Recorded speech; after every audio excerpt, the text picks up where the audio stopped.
Welcome guys, Austerius here with yet another build. This time we have dual pistols, Infiltrator, and Nightblade and Inquisitor, and dual pistols, Piercing damage build. We're gonna be saying a couple of words about how the build perform in the games, what we can expect from a build, how we played this build, right? Our methods of leveling up, what kind of items you want to on the lower difficulties, on the lower levels for the builds. We're gonna start in with that, and then we're gonna be talking about how the build actually works. Gonna delve in a little bit deeper about the build's skills and devotions and the gear in general. So here we go. The build actually was the worst build. I know. I know this is not how you are supposed to start this kind of videos, but it literally was the worst build I ever played in a while. Basically, in terms of leveling up. But because we're starting our characters on ultimate difficulty only, it was super hard to level up this build on ultimate only in this 1.2 patch, which is like significantly make the leveling up on ultimate significantly easier compared to how it was before. However, it was really hard for this build. On the other hand, if you play in this build, if you start in a normal difficulty, you will have absolutely no problem with leveling it up, and it's actually have a decent damage, in terms of it was erasing stuff. On the normal difficulty, when we went farming for some monster infrequent I wanted for the build, and compared to how the build behaved on ultimate, normal was just really fun to play with it. And after you get Zombie Army Trilogy, and after you get to the sorry about that, after you get to the point of ultimate, by leveling up this build through the normal difficulty, you will have all the powders you need to actually support the build, getting the resistances, getting damage, getting offensive ability. But that's like a matter of leveling up. Another thing you can't expect from this build is fighting Celestials. We not even try to fight Celestials. You know, I just went to Rashalga fight, and I got decimated twice on Rashalga. That's kind of thing what just happened. So we don't have much of resistances. Getting over resistances for this build was absolutely the biggest problem, the biggest challenge on the build I ever experienced so far. The build definitely was interesting in terms of character building. So what you can expect from this build, on the other hand, fighting all of these like normal bosses like Korwak. We even just defeated Morganath from a Tomb of Heretic in Forgotten Gods DLC, Skeleton Key Dungeon. We were face tanking him, face tanking his Thunder damage, face tanking Korwak's Thunder damage. It was no problem for this build, so he can manage that one. Yeah, the Rashalga was a little bit different question.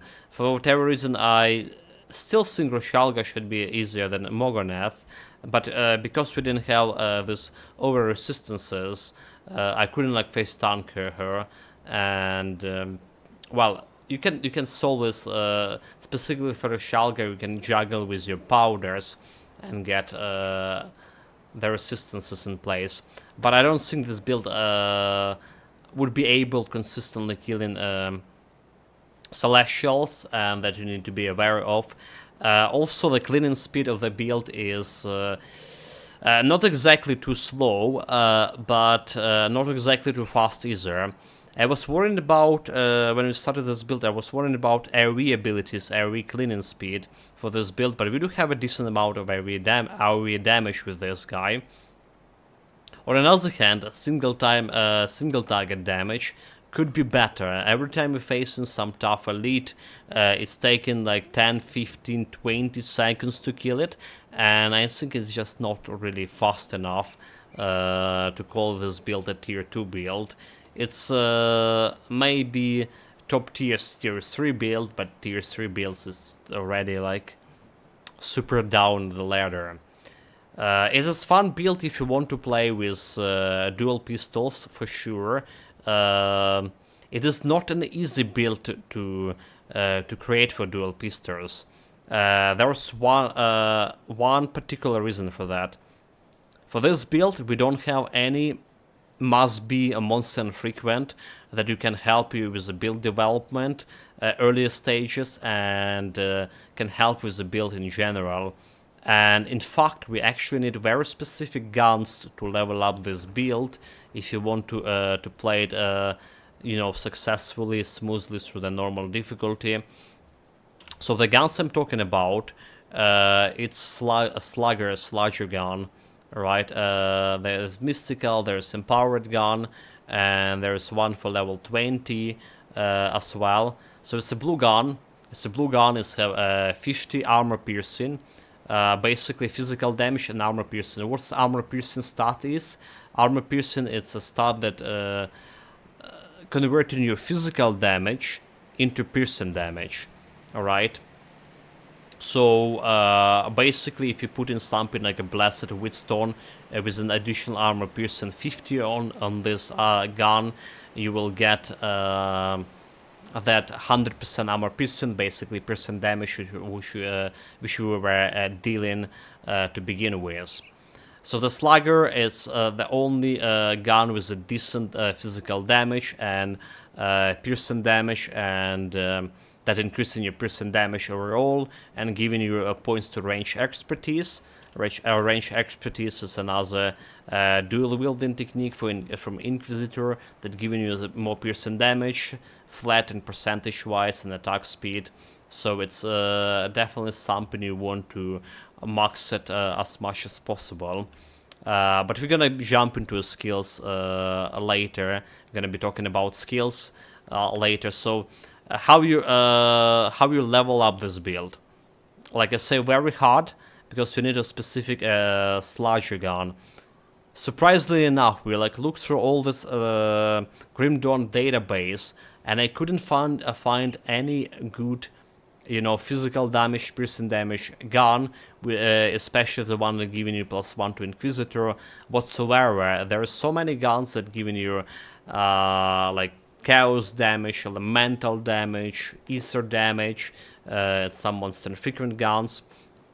But when it's come to actually piercing damage Inquisitor gun, dual guns, there's none at all.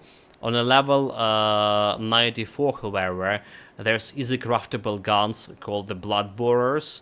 So you can switch to them from your sludger, which could be a good idea. They're giving +1 to Inquisitor, +1 to Nightblade, and they make you storm spread, dealing piercing damage actually, and some little bit of bleeding damage. But I did replace the storm spread ultimately, or remove it. I was using to level up, but I did remove it later on. It's just not really good for single targets if you want to kill the targets from range. If you can't find the sludger guns, which is dropping, you would need to farm a lot of totems to get them. If you can't find them, the best thing you can get closer for those guns is either the Undibok repeater here, which doesn't have any armor piercing, but does have a physical damage. It can drop you some good modifiers for piercing damage, and if you put something like a silver bolts on it, right, which is giving you 100% piercing, armor piercing. There's the silver bolts over here increase armor piercing by 100%, so it still could be usable for this build. There is another gun I believe there's another gun, monster infrequent, you can get for this.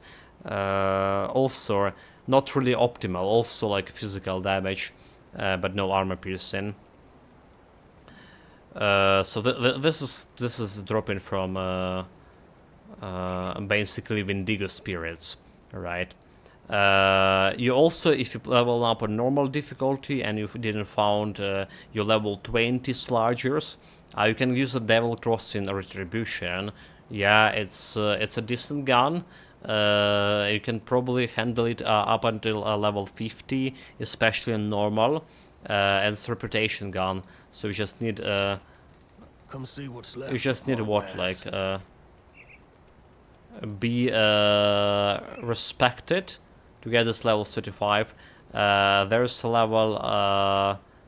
level 70 gun, Elite Retribution, which is physical damage and piercing damage and basically the same stuff here. So it's absolutely, if you never like found your sludger, it's gonna be replaced it, and it's better than the Underbook Repeater.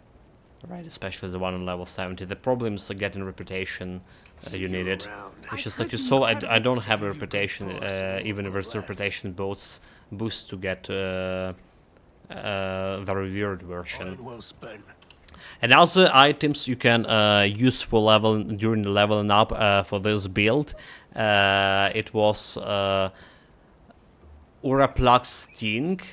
Alright, monster infrequent, it's giving you +1 to Inquisitor, and if you roll in a good one, you can get some huge boost to your huge boost to your offensive ability, like we got somewhere. If I can find it, like my inventory management is just non-existent, like always, right? So you can get that one. You also can get the belt Underbook Waistguard, also dropping from Ashes of Malmoth, +1 to Inquisitor. I didn't found any good one affix that giving me plus piercing damage, like, you know, the spiked one. But you can try. In my opinion, the better way is to get something is just crafting belt. You know, craft this Covenant Lethal Waistguard.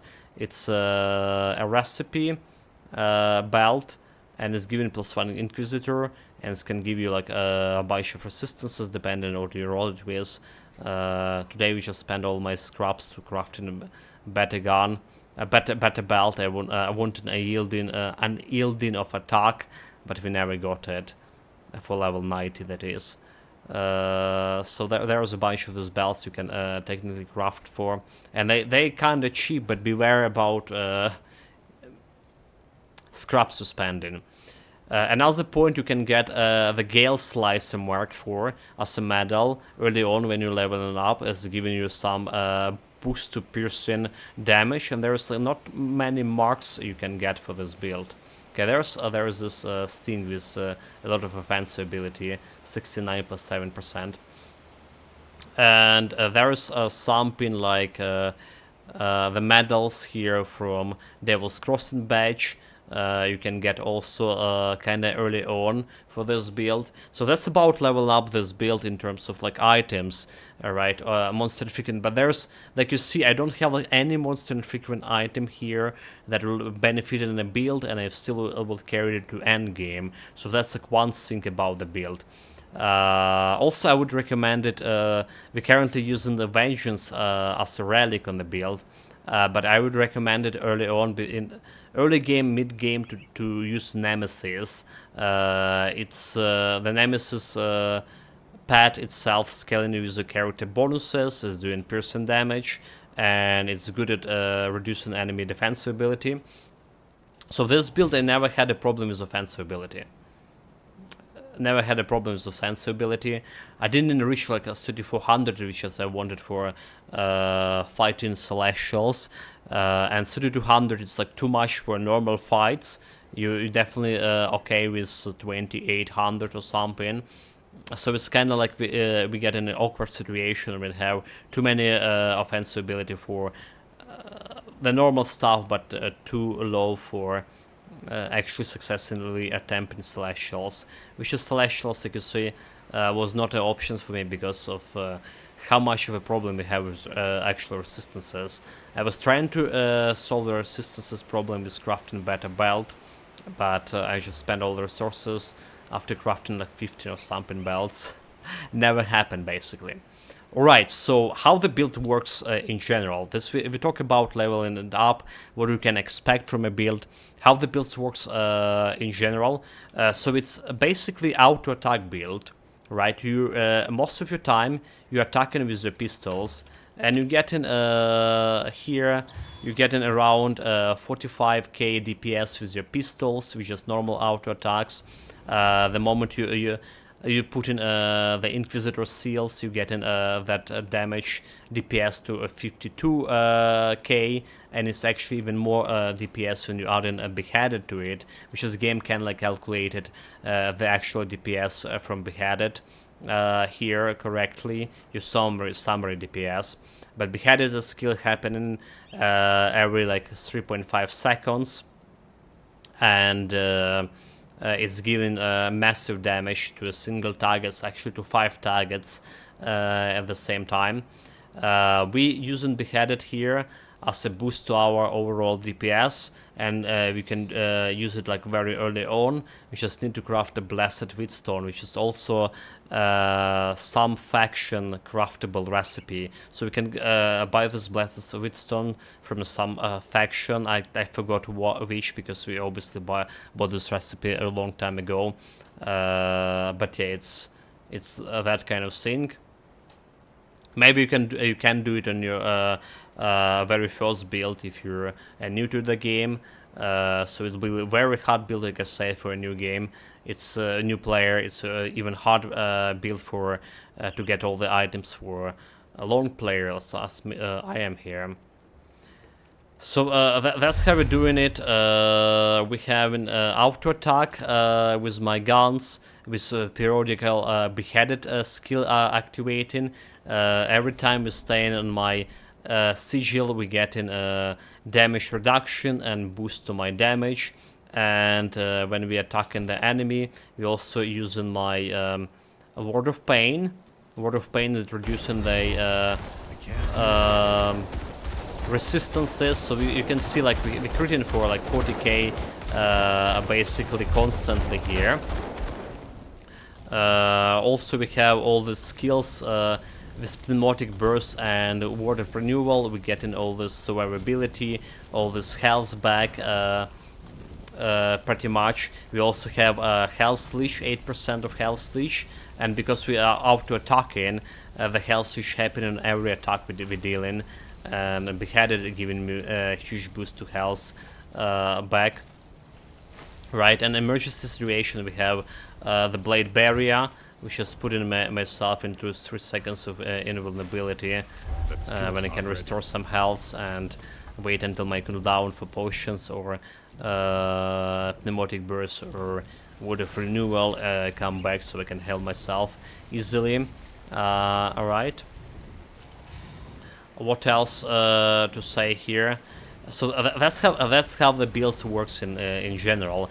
We did got a huge damage dealt with this build, huge for auto attacks. That is 225k, which is like thanks to my crits and thanks to the beheaded skill again.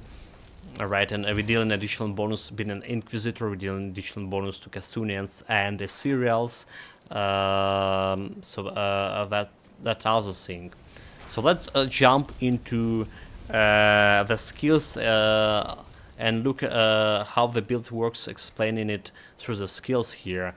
My main class to go here is Inquisitor. Nightblade is supporting skills because most of my damage is actually piercing damage. It's a piercing build, so we have piercing build on beheaded, piercing damage and beheaded 56, almost 57k per attack. And there's a little bit of bleeding coming from some powders, I believe. And if you go into auto attack, our again piercing damage is main damage. We don't have anything else. We don't have physical, we don't have any elemental piercing, and a little bit of bleeding. which is like say coming, I think from my powders, from some powders or whatever that giving me bleeding. I don't. Oh, never mind. It's Drick's blade seals over here. The ring from the Drick cult faction. That's what giving me bleeding damage there. Right. So back to explaining the skills for this guy.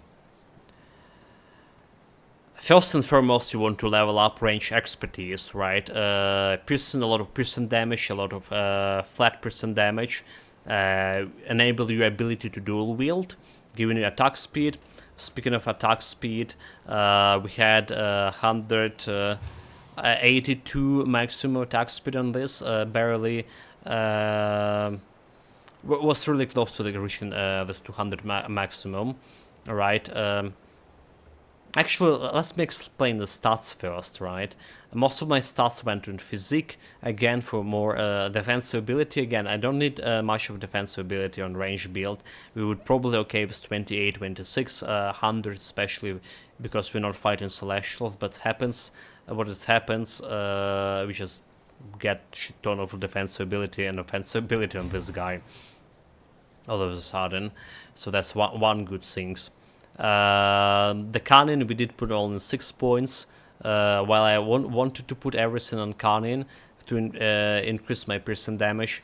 A lot of my items required the physique. Actually, only pants require physique here, because first I was trying to go to the Blood Gore set, which is exclusive one to Shatter Realm. Speaking of Shatter Realm, we done a level 35 of Shatter Realm on this build. However, we ran out of time by cleaning. We never died on level 35, but the cleaning speed was so slow that we ran out of time. That's another thing I want to mention here. Alright, so the stats you see, our resistance is more or less okay, but we're not having anything over maximum here, except the poison, which is surprisingly not doing anything for me. That's how we're going. We do have a decent amount of, so 8% life leech here, a decent amount of physical resistance, holds 37% physical resistance, which is good for melee build, 25% dodge and deflect chance, and freeze resistance almost 80, slow resistance 80. Didn't have the slow resistance up until end game, and it was very painful to get in slow in this build when we relying on auto attack and leashing from auto attacks. So skills itself, now we can jump to them. And then we expanded the gear as well. So skills, range expertise, burst rounds, which is mostly actually physical damage, but we still have fire damage on those. Dealing more main hand damage here as probably the first skills that you want to level up for that AoE cleaning. You want to put like 5 points on every skills here: chilling rounds, bursting rounds, and storm spread. Like I say, I was using storm spread early on to level up, but then I realized it's not really doing much of, for my survivability because of a low main hand damage, and we completely erase it. And it's also have a short range, so we need to be like really close to. Most of the time I was like missing with storm spread because I was trying to shoot enemies from afar, and the storm spread happens, no damage dealt, stuff like that.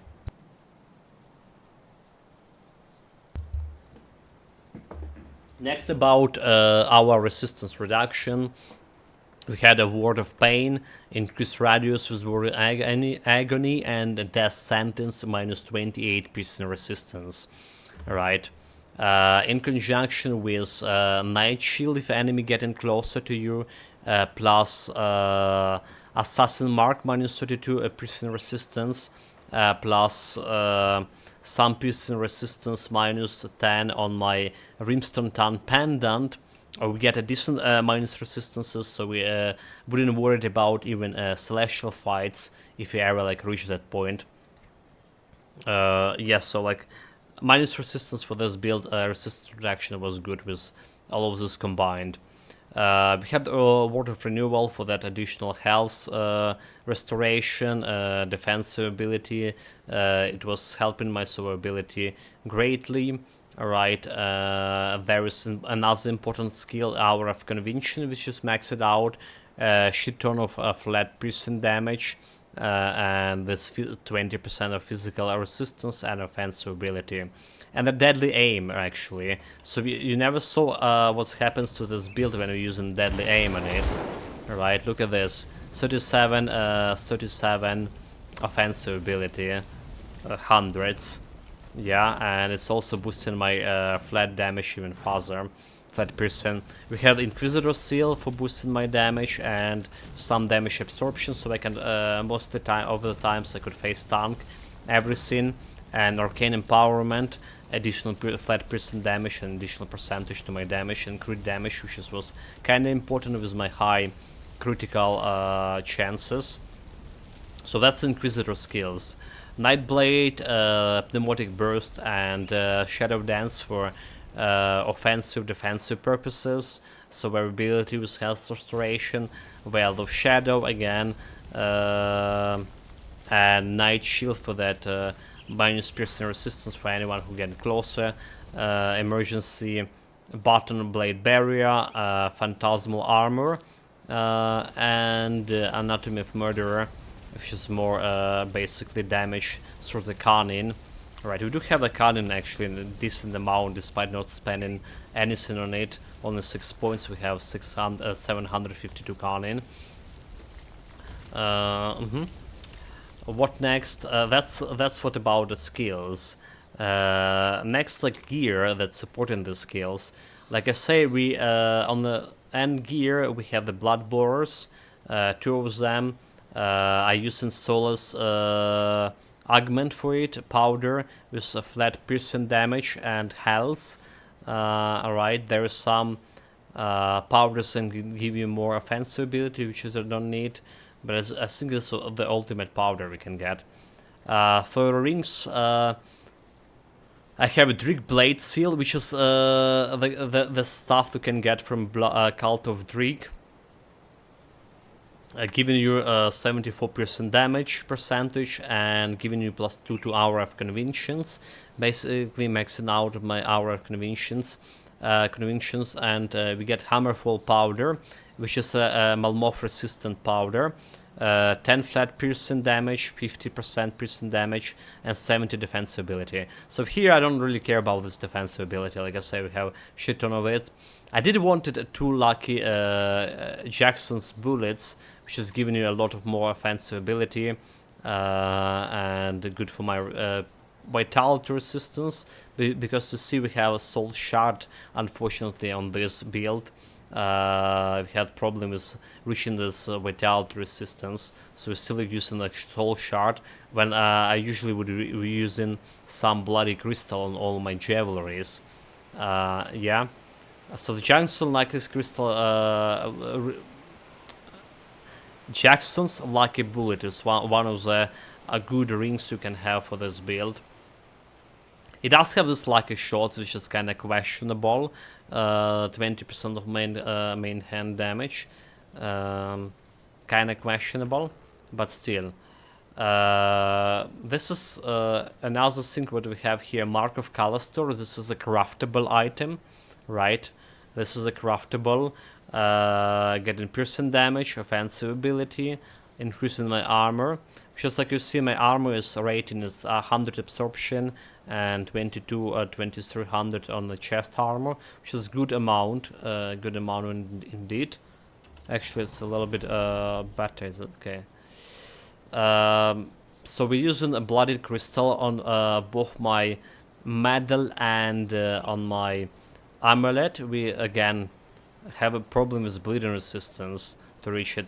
But for more damage, there's a Dread Skull. You can use more damage. It's also giving you the +5 to total speed. It's a normal component that drop in like from like normal playthrough, whatever. So this is craftable. This is also craftable. A Rimtown pendant. You craft in Rimtown helmet from a recipe, and then go into your. Then you go into inventor.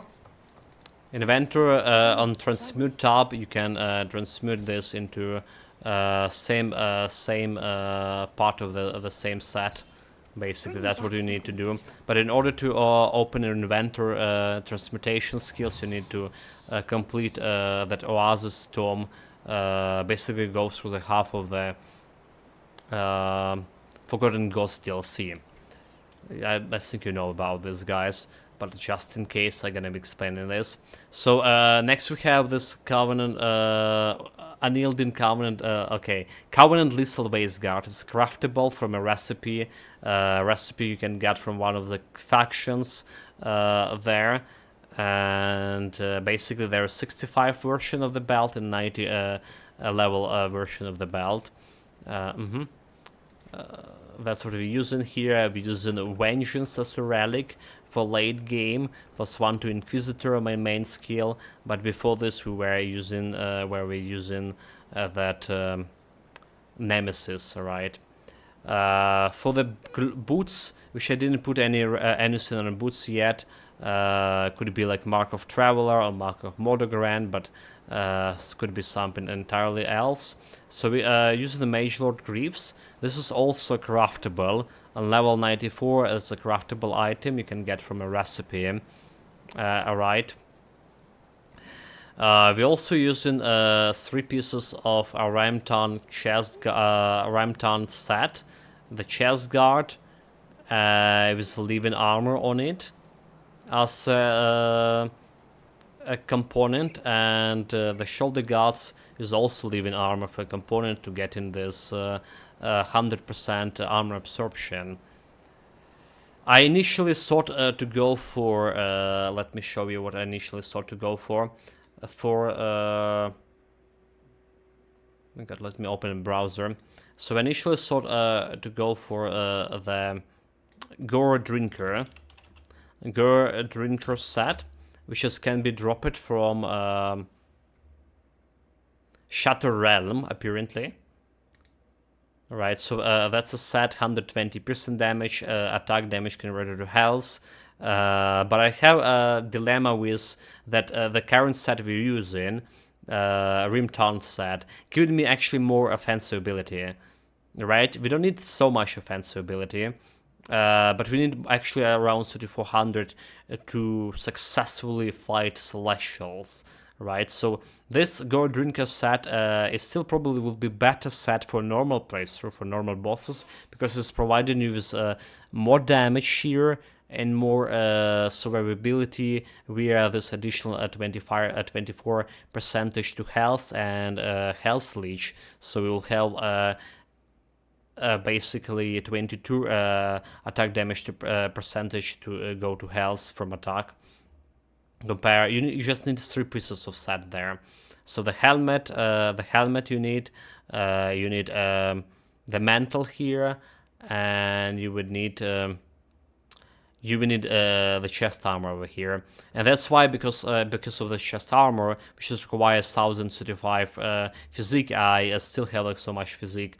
We do need a physique for keeping my pants on, so that's one thing. This is what we were planning to go, but originally it's hard to get because you need to do higher tier of Shatter Realm, and the Rimstone set is way easier to get because you can literally craft it, alright, and then use your inventor to transmute the helmet into 3 other pieces of the gear. Yeah, that's what we did. For gloves, we have a Blade Dancer blue gloves for more piercing damage, more attack speed, physical resistance, right? And it's also wasn't like any supremely good either boots or gloves or pants for this build in terms of legendary one. I would say actually that Mage Greaves is a best boots for the build, despite it's being a blue one, right? A base boost will give you damage and offensive ability and stats, you know. We have Restless Remains here for additional 3 attack, 3% of life leech on this glows. And what else? The pants, finally the pants, the last piece of the gear here. Rune Ward leg guards, this requires 1035 physique. And they giving you the piercing damage, that giving you chaos resistance, Aura of Convention, which is and Phantasmal armor. Aura of Convention is giving you, boosting your like damage significantly. We talk about its importance of getting this Aura Convention to hard cap here, to 22 out of 22, which we did, and it's a huge boost to piercing damage overall. You saw we can crit for like around 50k with this build, but it's still not really optimal destroyer of the hordes build for sure. Well, it's pretty slow actually. But we cover that. So that's a gear, and finally Constellations here. Constellations, again, I went with maximum attention to my piercing damage, flat piercing damage, piercing percentage boost. This is a min-maxed constellation for that purpose.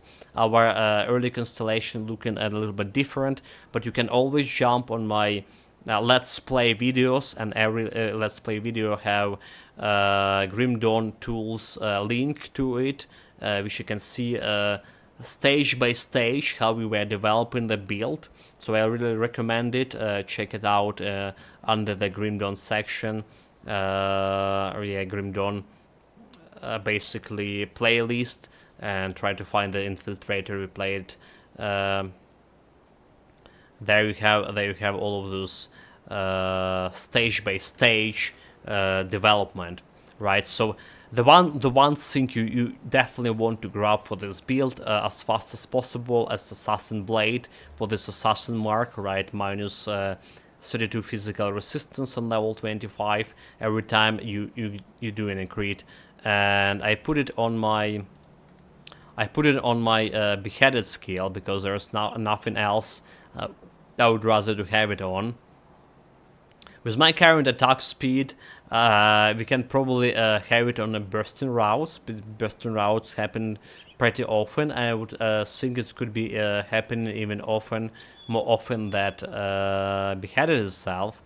I'm really disappointed that you can't put it on the Word of Pain here, because the Word of Pain will be ideal,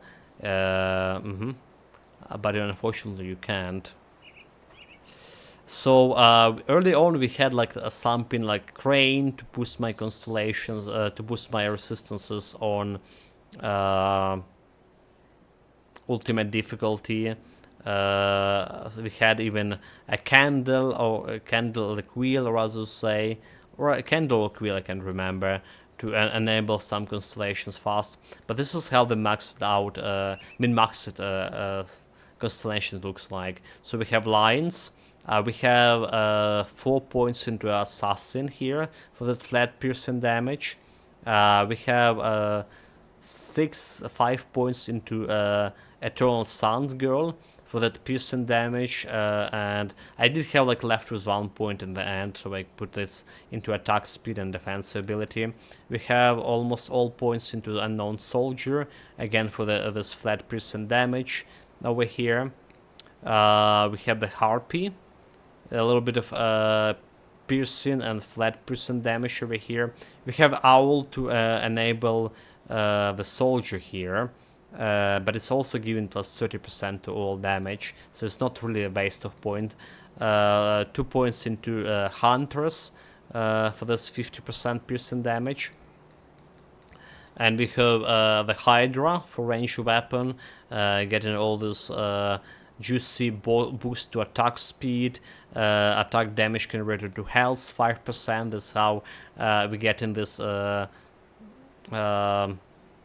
piercing, you know, how we get in this 8% of attack damage converted to health overall, 5% coming from Hydra, and you know we have all this like flat physical damage over here on Hydra, but because this flat physical damage adding first to your gun damage, you know, to your auto attack, and after that it's converted to piercing damage. We are the armor piercing. We actually benefited from a flat physical damage over here. There is Mantis with another piercing flat, and yeah, we had this Eel and Panzer just to enable Azraka. Alternatively, you can also consider to go the Carriot if you want to actually push towards that, losing some flat damage, but push towards that 3400 of offensive ability. With this, like 4% of offensive ability should be doable. So alternatively, you can, and it's also good for your defensive purposes, like having wayward souls there. And we also have the Hawk here. I forgot. It's just enabling the 6 Eldritch. We should say. I think we need. Do we need it? Okay, we don't have like Eldritch here. I think this was needed for getting Hydras there on. So that's the Constellation. That's basically the whole story of my life here with one build. We took additional day to actually level up this build compared to other builds. So it's 11 days finishing this build, when most actually 2 days even more. Most of our builds we need 9 days for playing 4 hours on ultimate difficulty. This one took around 10-11 days. There was 1 day we played for only 1 hour. But I do feel satisfied what we get. I do feel like quite challenged by developing this build. There was stuff potentially we could make better, but it also feeling that we min-maxed it as much as possible here. Again, our goal was to slay Celestial, so that's why we have extensively a lot of offensive ability, and well, surprisingly a lot of defensive ability. Wasn't my goal actually go much of defensive, but yeah, unfortunately because of a lack of resistances, inability of getting this bonus over resistances with this build, we went like this. Also, I just realized I forgot to mention what kind of helmet we have for the build. It's a Bounty Hunter's Heart, +1 skill in Inquisitor and Nightblade, physical piercing damage basically, and defensive ability. Yeah, that's the last word for this build. Thank you very much for watching me, thank you very much for joining. Next build incoming will be potentially vitality damage pet build. So if you're looking for some pet build, it's gonna be coming soon. Gonna be seeing how easy it will be leveling up that build compared to this one. And yeah,